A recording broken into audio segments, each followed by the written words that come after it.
बेटा, वो जल्दी में ऑफिस के लिए निकलते हुए अपने बेटे पारस को नंदलाल जी ने आवाज़ दी। हाँ पापा, कहिए, कुछ चाहिए क्या? वो मेरा चश्मा टूट गया है, तुम ठीक करवा देते तो। अरे पापा, तो नया ले लो ना।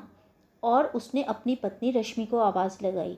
ज़रा देख लेना पापा को क्या चाहिए, मुझे अभी देर हो रही है, कहकर वो घर से निकल गया। पारस के घर से निकलते ही रश्मि ने अपने ससुर को घूर कर देखा। क्या आपको इतना भी नहीं पता कि घर से जाते हुए किसी को ऐसे टोकना नहीं चाहिए? क्या हो गया है? आपको कौन सी अब पढ़ाई करनी है? क्या करेंगे चश्मे का? बेटा बेचारा मेहनत करके पैसा कमाता है और ये फिजूल खर्ची की सोचते हैं। नंदलाल जी बहू की डांट खाकर चुपचाप अंदर अपने कमरे में चले गए। पारस ने भी कोई ध्यान नहीं दिया कि उसके पापा का चश्मा नहीं आया। उसे विश्वास था कि रश्मि चश्मा ले आई होगी। ऐसा हो भी क्यों ना, जब भी पारस घर पर होता तो रश्मि अपने ससुर के साथ बहुत ही अच्छा व्यवहार करती थी।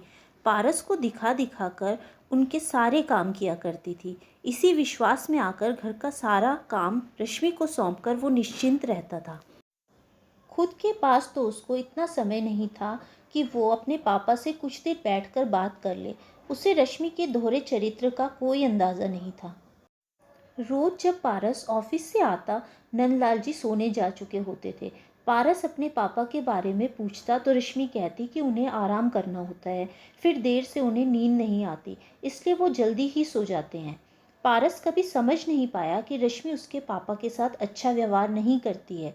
एक दिन पारस ऑफिस के काम से जल्दी फ्री हो गया तो उसने सोचा आज जल्दी घर जाकर पापा और रश्मि को सरप्राइज़ देता हूँ, फिर साथ में कहीं घूमने चलेंगे। वो रश्मि को बिना बताए ही घर पहुँच गया। रश्मि की तेज़ आवाज़ सुनकर वो डर गया। वो ज़ोर ज़ोर से उसके पापा पर चिल्ला रही थी। आपको कुछ सुनाई नहीं देता क्या? जल्दी से खाना खा लो, ये कोई होटल नहीं है जो आपकी फरमाइश से सब होगा, समझे क्या? खाने में मिर्च बिल्कुल ठीक है, चुपचाप से खा लो। खाने में मिर्च ज़्यादा थी, नंदलाल जी खा नहीं पा रहे थे।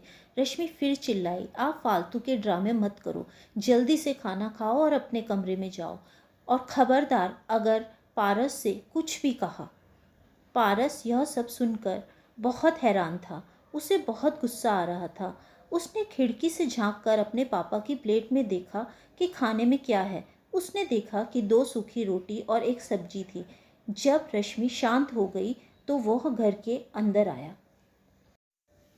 उसने देखा उसके पापा बर्तन धो रहे थे। अचानक से पारस को देखकर रश्मि सकपका गई और बोली, अरे पापा, आप बर्तन क्यों धो रहे हैं? अरे आज आप जल्दी ऑफिस से आ गए? हाँ, आज जल्दी छुट्टी हो गई, पारस ने कहा। पापा, आपने खाना खा लिया? झट से रश्मि बोली।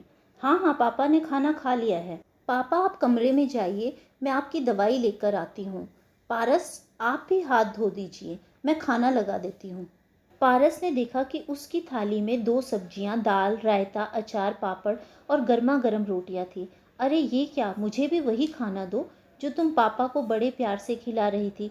पारस की बात सुनकर रश्मि डर गई। जी वो हकलाने लगी। पारस बहुत गुस्से से रश्मि को देख रहा था।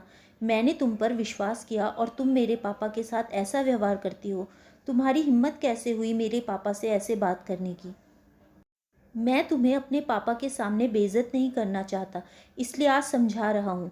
आगे से ऐसा कुछ मत करना वरना अच्छा नहीं होगा। आज से रोज़ पापा हमारे साथ ही खाना खाएंगे, समझी? दरअसल गलती मेरी ही है जो मैं अपने पापा को बिल्कुल भी टाइम नहीं दे पाया और तुम पर इतना भरोसा कर दिया। रश्मि डर से कांप रही थी क्योंकि उसका दोगला चेहरा पारस के सामने आ चुका था।